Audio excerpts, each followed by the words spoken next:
कैसे हैं आप सभी। आज मैं आर के नारायण की स्टोरी द हीरो का 4th पार्ट, लास्ट पार्ट या बोल सकते हैं इस स्टोरी का क्लाइमैक्स लेके आया हूँ। अभी तक हमने स्टोरी में देखा कि पिताजी कहते हैं उसका बच्चे का डर भगाने के लिए स्वामी के पिताजी स्वामी से ये कहते हैं कि बेटा तुम आज मेरे ऑफिस के रूम में सोना। एक तरह से चैलेंज करते उसको।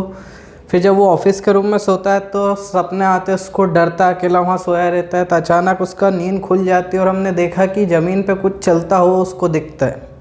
क्या थी वो चलती हुई चीज़, यही हमें आगे देखना था। देखिए, समथिंग वॉज मूविंग डाउन, कुछ नीचे चल रहा था ज़मीन पे। जहाँ वो लेटा हुआ था बेंच के नीचे, वहाँ पे कुछ दिख रहा था, कुछ चल रहा है। He lay gazing at it in horror, डर के मारे उसको देखता ही रहा, बिल्कुल डर से। क्या चल रहा है यार, ये है क्या, ये देखता रहा। हिज एंड हैड कम, अब उसका अंत आ चुका था। उसने ऐसा सोचा कि उसका अंत आ चुका है। He realize that the devil would presently pull him out and tear him, अब उसको पता लग गया था कि अब तो राक्षस आ गया है, अब मेरे को बाहर निकालेगा बेंच से और मेरे को फाड़ डालेगा, टुकड़े टुकड़े कर देगा, खा जाएगा एक तरह से। And so why should he wait, तो अब जब राक्षस आ ही गया है तो अब वेट क्या करना, कुछ ना कुछ तो करना ही पड़ेगा। एज इट केम नियरर, जैसे ही वो धीरे धीरे चल के वो जो चीज़ जो चल रही थी वो पास आई। कहाँ आई, जो बेंच जहाँ पे वो सो रहा था उसके पास आई। उस बेंच के जैसे ही पास आई, it came nearer, he crawled out from under the bench. जैसे ही वो चीज़ चल के पास आई उस बेंच के, वो धीरे से बाहर, क्राउड मतलब रेंगना है, सरकते हुए, धीरे से सरकते हुए बाहर निकला। हो एक तरह से उस बेंच के सरकते हुए बाहर निकला। हग्ड इट, उसको जोर से अपनी बाहों में, अपना हाथ में ऐसे लपेट लिया। धीरे से वो बच्चा जो बेंच के नीचे सोया था बाहर निकला, अपने यूँ हाथों से उसको हग्ड, जोर से कस के पकड़ लिया। विथ ऑल हिज माइट, जितनी भी उसमें दम था पूरे दम से अपने दोनों हाथों से उसको कस के दबोच लिया। And used his teeth on it, और अपने जो दांत, जैसे उसको पकड़ा, अपने दांत को, जिस चीज़ को उसने पकड़ा था उस पर जोर से यूज़ किया अपने दांतों को। लाइक अ मॉर्टल वेपन, एक जीते जागते हथियार की तरह बहुत जोर से काटा। अब वो डर इतना गया था कि जितना भी उसको डर था उस सारे डर ने ताकत दी उसको इतना जोर से पकड़ने के लिए उस चीज़ को, और जोर से दांतों से काटने के लिए। अब जैसे ही उसने उस चीज़ पे, क्या थी वो चीज़, जैसे उस चीज़ पे उसने काटा तो एक आवाज़ आई, अयो समथिंग हैज़ बिटन मी। वो पैर, किसी का पैर था, वो जो नीचे चल रही थी वो कोई व्यक्ति था। तो जैसे उस पैर को पकड़ा और जोर से काटा, आवाज़ आई, अयो समथिंग हैज़ बिटन मी, अयो कुछ काट लिया, मेरे को किसी ने काट लिया, ऐसी आवाज़ आई। Went forth on an agonized thundering cry, और जोर जोर से पैर पटकता हुआ वो इधर उधर चलने लगा और बहुत ही दर्द में था वो व्यक्ति जो भी था वहाँ पे, मतलब एक व्यक्ति था एक तरह से। Thundering cry and was followed by a heavy tumbling and falling amidst furniture, इधर उधर बराबर इधर उधर भाग रहा था दर्द के वजह से, और टकरा के फिर फर्नीचर से टकरा के नीचे ज़मीन पे फर्नीचर के बीच में जहाँ टेबल कुर्सियाँ थी उसके पिताजी के वहाँ गिर गया। इन अ मोमेंट, और उसी क्षण, father, cook and a servant came in, और उस ऑफिस रूम में उसी क्षण पिताजी, स्वामी के पिताजी, कुक, एक बावर्ची एंड अ सर्वेंट, और एक नौकर वहाँ पे आ गए। 3 लोग आ गए उस बच्चे के अलावा। केम इन, वो अंदर आए। केयरिंग लाइट लेके आए, उजाला की यार हुआ क्या, ऑफिस रूम में जाके देखे तो लाइट लेके आए थे। एंड ऑल 3 ऑफ देम, और वो तीनों के तीनों, फॉल ऑन द बर्गलर, तो एक बर्गलर, एक घुसपैठिया, चोर, डाकू जो रात में चोरी करने आते हैं, वो बर्गलर था एक तरह से, घुसपैठिया था उसके ऊपर। तीनों के तीनों पड़ गए, उसको दबोच लिया। हु ले अमिट्स, और कहाँ था वो व्यक्ति, कहाँ पड़ा था, ले amidst the furniture with a bleeding ankle, जो व्यक्ति, एंकल का अर्थ होता है टखना, जिसके टखने में से खून निकल रहा था, वो व्यक्ति पड़ा था फर्नीचर के बीच। वो तीनों आए, लाइट वगैरह लाए, देखा कि व्यक्ति है, कुछ चोर हो, उसके ऊपर गिर गए तीनों लोग, उसको दबोच लिया। और एक ऐसा जब हुआ तो अगली सुबह क्या हुआ, कॉन्ग्रेचुलेशंस वर शावर्ड इन स्वामी नेक्स्ट डे, अगले दिन कई बधाइयाँ दी गई स्वामी को कि देखो स्वामी ने एक चोर पकड़ा है। तो स्वामी के ऊपर कॉन्ग्रेचुलेसन, कई बधाई, कई लोगों ने बधाई दी। His classmates looked at him with respect, उसके जितने भी क्लासमेट थे वो उसको रिस्पेक्ट के साथ, आदर के साथ देखने लगे।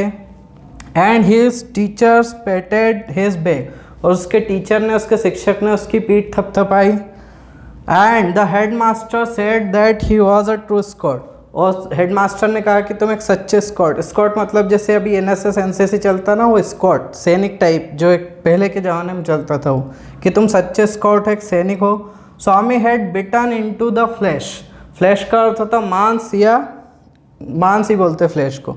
बिटन इनटू, स्वामी ने जिसको काटा था, जिस व्यक्ति को काटा था मांस में, या बोलेंगे कि जिसको काटा था स्वामी ने, of one of the most notorious house breakers, जिस व्यक्ति को उसने काटा था वो सबसे बड़ा हाउस ब्रेकर, घर घुसपैठिया या डाकू था वो सबसे बड़ा ऑफ द डिस्ट्रिक्ट, वो पूरे ज़िले का सबसे बड़ा डाकू था। जिसको स्वामी ने उस रात को काटा था वो ज़िले का सबसे बड़ा डाकू घुसपैठिया था। And the police were grateful to him for it, और स्वामी के आभारी थे, पुलिस वाले जो थे वो स्वामी के आभारी थे कि स्वामी ने इतने बड़े घुसपैठिए, इतने बड़े चोर को पकड़ा। आगे कुछ बातें हुई, पुलिस ने कुछ बात करी, उससे क्या बात करी हम आगे देखते हैं। तो देखिए क्या कहा इंस्पेक्टर ने। द इंस्पेक्टर सेड, इंस्पेक्टर ने कहा, why don't you join the police when you are grown up. Inspector ने स्वामी से कहा कि जब तुम बड़े हो जाओगे तो तुम पुलिस ही ज्वाइन कर लेना। Swami said for the sake of politeness, Swami ने विनम्रता से कहा, सर्टेनली यस, हाँ ठीक है मैं कर लूँगा पुलिस ज्वाइन। दो वैसे तो he had quite made up his mind to be an engine driver और रेलवे गार्ड और a bus conductor letter in life. वो बोलता है पोलाइटनेस, विनम्रता के साथ या उनकी बात को रखने के लिए बोलता है, ठीक है मैं कर लूँगा पुलिस ज्वाइन, लेकिन अभी मैंने मेरा जो माइंड है, मेरा मन जो बना है वो किसके लिए बना है, या तो इंजन ड्राइवर बनूंगा मैं, या फिर रेलवे का गार्ड बनूंगा, या फिर बस कंडक्टर। इतनी अच्छी नौकरी दे रहा हो पुलिस इंस्पेक्टर कि तुम पुलिस ज्वाइन कर लो। एमपी पुलिस की जॉब निकलती नहीं है, इतने सारे लोग फॉर्म भरते हैं, फिर भी उसको क्या बनना है, इंजन ड्राइवर, इंजन चलाने वाला, रेल गार्ड, रेलवे का गार्ड बनना है, यहाँ तक कि उसको कंडक्टर बनना है, पुलिस नहीं बनना। आगे क्या हुआ, When he returned home from the club that night, father asked, "Where is the boy?" जब उसके पिताजी क्लब से, क्लब मतलब वो बैडमिंटन खेलने जाते थे, बैडमिंटन के क्लब से अपने दोस्तों के साथ बैडमिंटन खेलने के बाद वापस आए तो पिताजी ने पूछा, Where is the boy? वो लड़का कहाँ है, जैसे गांव में पूछते ना, कहाँ गए छोरो, वैसी ही बात बोली, कहाँ है वो लड़का, He is asleep। तो जवाब दिया वो सो गया। किसी ने जवाब दिया कि वो सो गया है ऑलरेडी, पहले से ही सो गया। He didn't have a wink of sleep the whole of last night, said his mother। Mummy ने जवाब दिया कि वो सो गया, तो पिताजी ने पूछा ऑलरेडी, फिर पहले से ही सो गया, मतलब ये मम्मी जी ने कहा था कि वो पहले से ही सो गया, आपके आने से पहले ही सो गया। और क्या बोला, He did not have a wink of sleep the whole of last night। Last night में बिल्कुल भी उसको नींद नहीं आई, थोड़ी सी भी आँख नहीं मिली, उसकी आँख से आँख नहीं मिली, या बोल सकते बिल्कुल भी वो सोया नहीं। सेट हिज मदर, जब उसकी माताजी ने कहा तब क्या कहा, वेयर इज़ ही स्लीपिंग, पूछा उन्होंने पिताजी ने सो कहाँ रहा है, तो माताजी ने कहा इन हिज यूजुअल प्लेस, जहाँ वो अक्सर सोता है वहीं सो रहा है दादी जी के साथ। मदर सेट कैजुअली, धीरे से मम्मी ने कहा कि जहाँ वो सोता वहीं सो रहा है। फिर क्या बोला पापा ने, ही वेंट, मम्मी ने कहा कि वेंट टू बेड एट 7:30, वो 7:30 बजे ही सोने चला गया था। Sleeping beside his granny again, पिताजी ने कहा फिर से अपनी दादी जी के साथ सोया वो। फादर सेड, पिताजी ने कहा, no wonder he wanted to sleep before I could return home, clever boy. पिताजी ने कहा कि इसमें कोई आश्चर्य की बात नहीं कि मेरा आने से पहले ही वो सोना चाहता था, बहुत ही क्लेवर बॉय, बहुत ही चालाक लड़का निकला, इसमें कोई दो राय नहीं है कि वो मेरे आने से पहले सोना चाहता था। ठीक है, अब क्या हुआ, mother lost her temper, mummy को गुस्सा आ गया, मम्मी को, उसकी माताजी को गुस्सा आ गया। गुस्से में क्या कहा माताजी ने, you let him sleep where he likes, आप उसे वहीं सोना दो जहाँ पे उसको पसंद है। You need not to risk his life again, दोबारा से उसकी लाइफ, उसकी जान के साथ खेल करने की, या बोल सकते हैं उसकी जान को जोखिम में डालने की, जान जोखिम में डालने की ज़रूरत नहीं है, उसको जहाँ पसंद है वहाँ सोन देना। Father mumbled as he went in to change, जैसे ही पिताजी उसके चेंज करने के लिए, कपड़े बदलने के लिए जैसे अंदर गए, धीरे धीरे बुदबुदाते हुए गए, क्या कहते हुए गए, ऑल राइट, ठीक है, mollycoddle and spoil him as much as you like, ठीक है ज़्यादा लाड प्यार करो, मोलिकोडल मतलब बहुत ज़्यादा लाड प्यार करना, ठीक है करो ज़्यादा लाड प्यार, and spoil him as much as you like, और जितना चाहो बिगाड़ लो उसको। As much as you like, जितना चाहो बिगाड़ लो, only don't blame me afterwards, लेकिन बाद में मुझे इसका इल्ज़ाम, इसका आरोप मत लगाना कि मैंने बिगाड़ दिया, ठीक है। Swami following the whole conversation from under the blanket, Swami जो कि इस पूरी बातचीत को, मम्मी पापा जो बात कर रहे थे उसको धीरे से सुन रहा था, सोया नहीं था, वो भी सुन रहा था धीरे से, और कहाँ से, अंडर ब्लैंकेट, रजाई के नीचे छुपा हुआ, अंदर छुपा हुआ वो सुन रहा था, स्वामी सुन रहा था इसको। फेल्ट, उसको क्या महसूस हुआ, फेल्ट ट्रेमेंडसली रिलीव्ड, बहुत ही ज़्यादा उसको आराम महसूस हुआ, बहुत ही ज़्यादा रिलीफ उसको महसूस हुआ कि चलो ठीक है। क्या हुआ, टू हियर दैट, ये सुन के उसको आराम महसूस हुआ, बहुत रिलीफ महसूस हुआ, that his father was giving him up, कि उसके पिताजी अब उसको छोड़ रहे हैं।